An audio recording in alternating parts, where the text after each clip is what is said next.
Hi, everyone, and welcome back for another episode of Real Chill Conversations.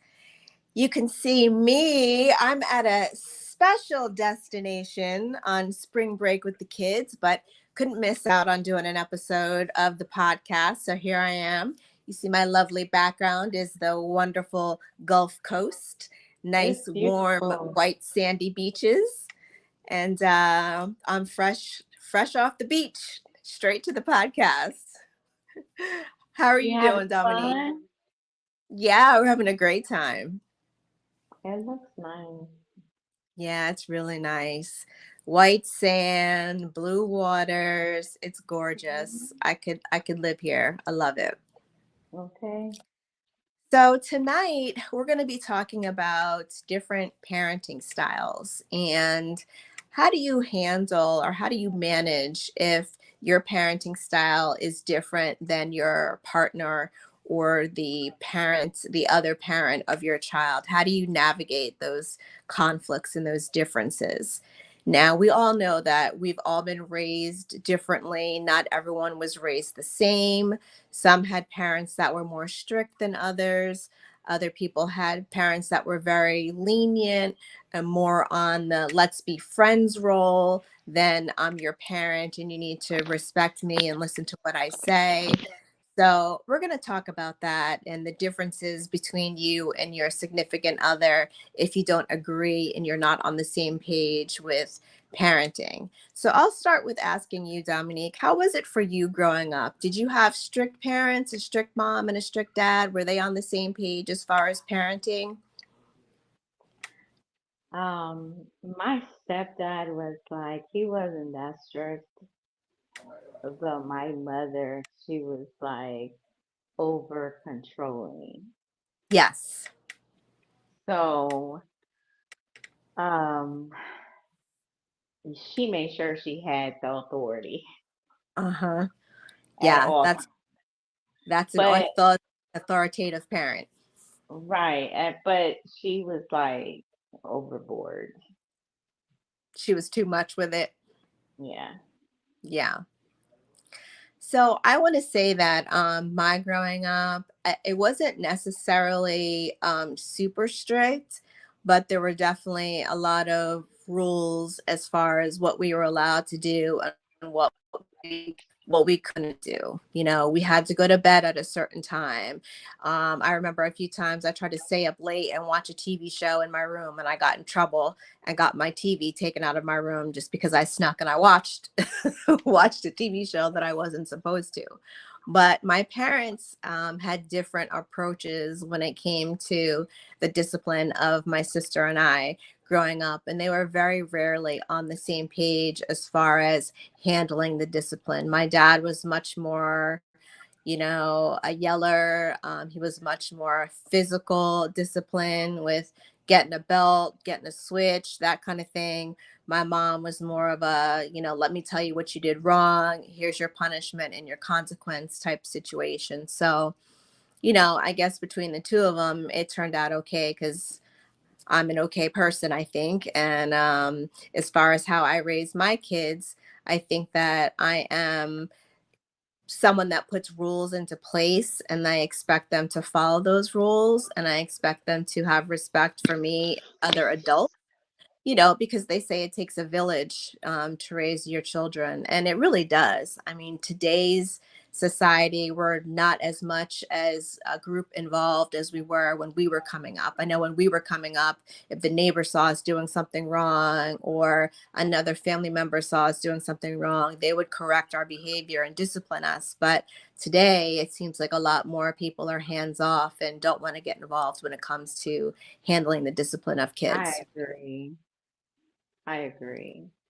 Yeah. And I also feel like there's also different parenting styles for each child. Hmm. And there is a difference between boys and girls. Yes. That's an obvious and unfortunate difference. I think that a lot of that goes along with society's expectations of how girls are supposed to behave and how boys are supposed to behave.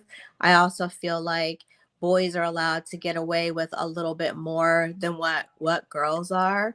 When boys do something, it's like, oh, they're just being boys. But when girls are doing something, it's like, no, that's not ladylike. So I think Right. there's a difference there, with when it comes to raising boys versus raising girls. Now, is with you, as far as your children, what is your go-to approach when it comes to discipline? If you need to correct a behavior, an action, or a word, or something that they said that they shouldn't have said, what's your go-to for disciplining your children? Go to the corner. No, I'm just playing. Stand up, stand in the No, corner. I don't do that. I don't do the corner.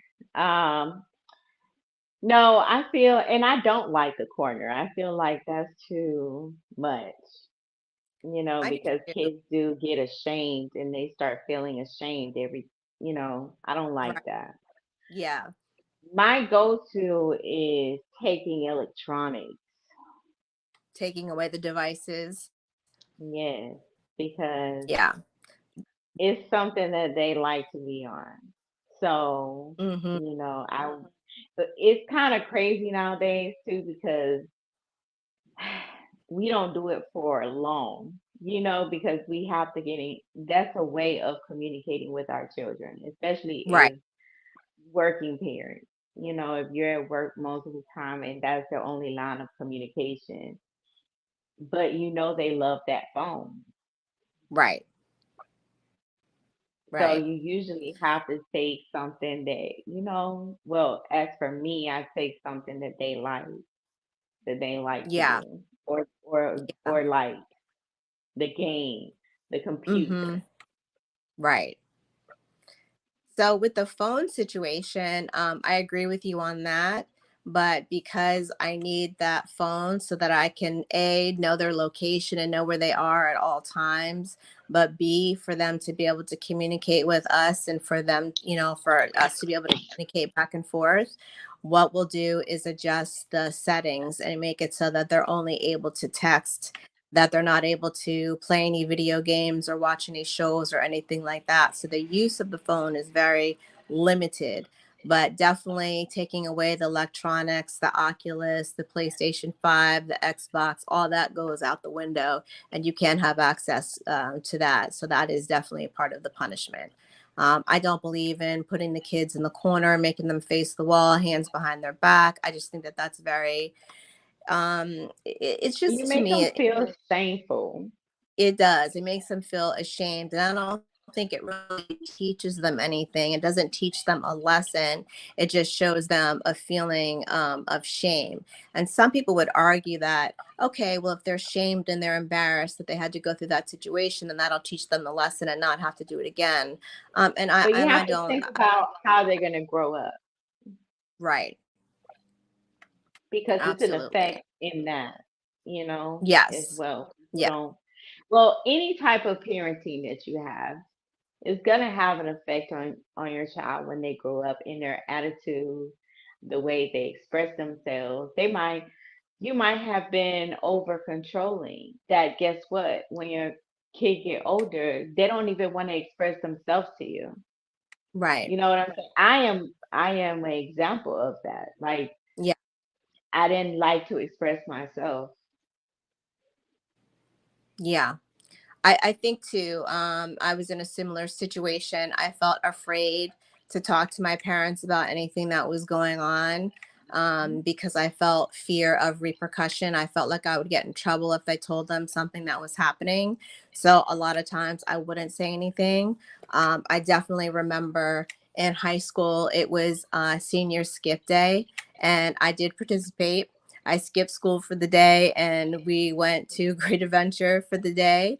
My parents never said anything to me about it, so I thought that I got away with it.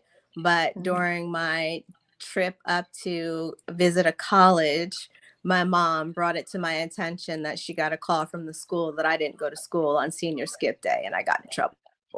So, My little sneakiness did not get away with Look anything at at all. that. But my mom, she held in. She didn't let me know right away. She let me think that I got away with it, and then she let me know, like, no, boo, I knew the whole When time you that you didn't have know.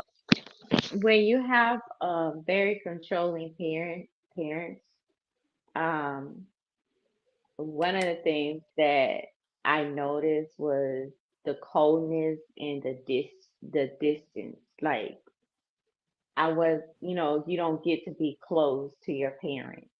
Right. And I think that's like that's not good.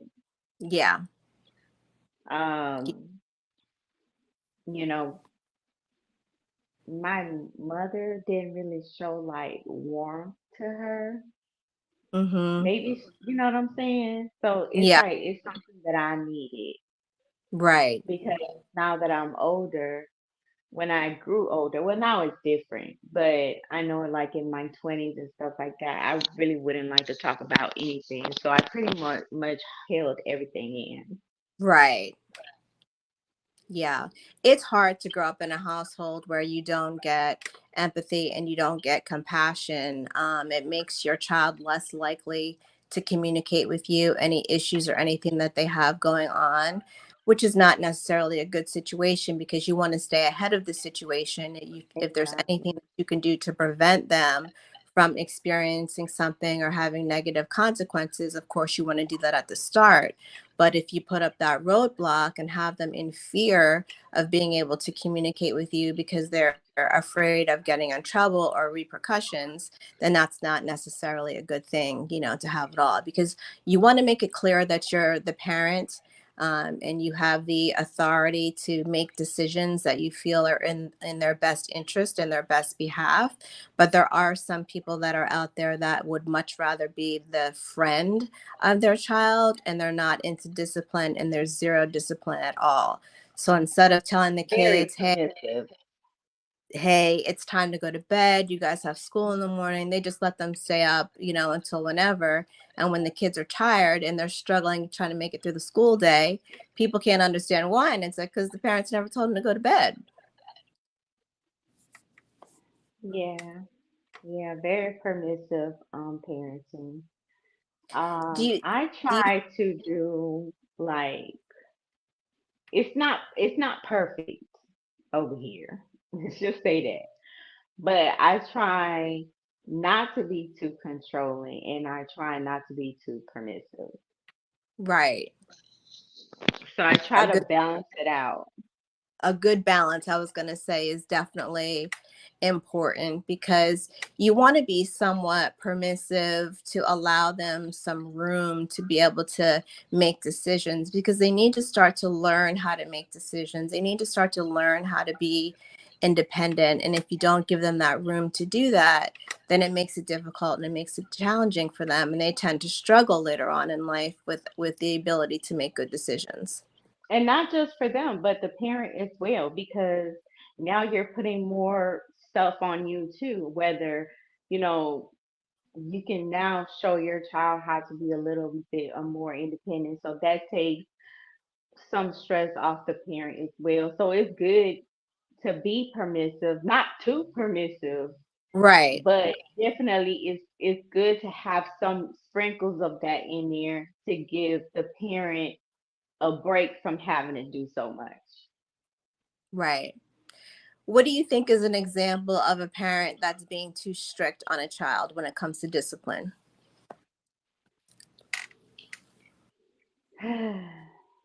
You ain't, you're not going nowhere. You ain't going nowhere. You're not going nowhere. Stuck in the house, Um, no access to Stuck in the anything. house. Yeah, stuck in the house, no access to anything. And that's crazy because I was just talking about this the other day.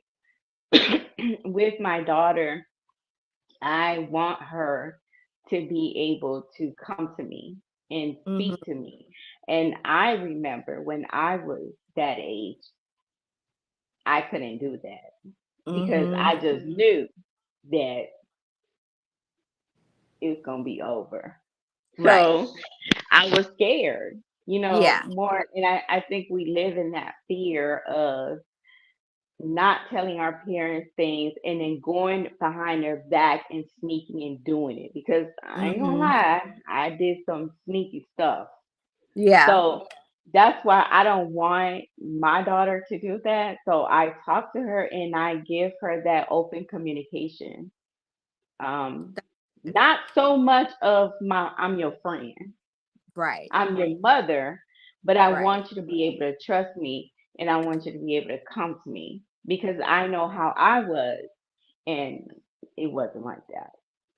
And I think when you parent in that style, and teach your child the difference between, being the parent and less of the friend, I think it Hmm. does tend to lend itself towards having a friendship with your child once they become an adult and they're making their own adult decisions. I think it does pave way for you to actually feel an actual friendship with your child, because your job in raising them and teaching them right from wrong and the day-to-day hands-on has now dissipated because they're living their own life and doing whatever it is that they've decided to do. But it leaves them with a freedom and an openness and willingness to want to come to you and kind of talk things out and talk things through. And I think that that's very healthy. Yeah, but I do remind them I'm not your friend Right. because you do have some kids that, and especially if you don't know how to do the sprinkles of being permissive, and there's some parents that are very friendly and they do a lot of stuff like on a friend level with their kids, and they end up growing up not respecting them. Mm-hmm. It just be too much. Right. Absolutely. Sometimes you don't want it. So I make it clear, like I'm not your friend. Yeah.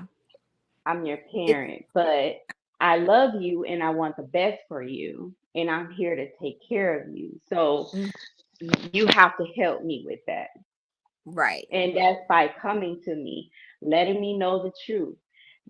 If something happens, come to me. Let me know the truth, Right. because if I don't know, then it makes it hard.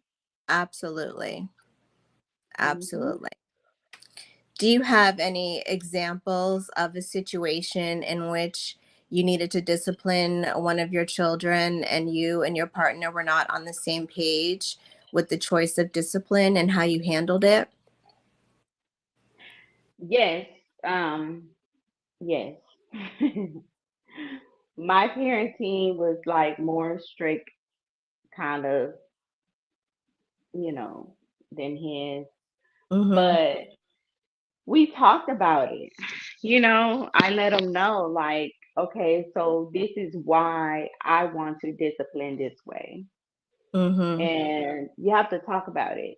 Let me know why you think that, the child should be disciplined your way. Mm-hmm. But that was in the same household. Right. As far as different households, I feel like if you and your partner are not together and the kids go over there or when they're over your house, I feel like everybody should have their own, style. I don't Right. I don't believe in me getting into your household business and telling you how to do it. Right. I can Right. give you my advice if you want it, you know. Mm-hmm. But I don't think um people should get too much involved. I Now there's some people that do it and they do a great job. But Right. some people they don't get along, so it just creates a bigger mess when Yeah. you're trying to tell somebody how to parent their kids in their household. But Absolutely. I take advice, Advice you is know. always good. I'm very open to that. Yeah. Yeah. Well, I definitely agree with you. I think with the different parenting styles, you just need to be able to compromise. You know, one way is not necessarily better than the other, but you just have to figure out what works best for you and your Hmm. family and your child in the best interest. So I think that, you know, with that being said, there is a difference, of course, in being in the same household versus as being in different households. And when you're in Of separate course, you made a households, you good point there. It's for the best interest of the child. right. So as long as you're doing it for that, I have no problem. Absolutely. Yeah. Well, that's kind of all I wanted to kind of discuss and bring up. It was a short and sweet, a quick little hop on and have a little conversation for this podcast. We'll be back next week with you, Dominique. Do you know what we're going to be talking about? I kind of gave y'all a hint on the page, Okay. on the Okay. So Facebook all group those chat. follow in the Facebook group and check it out.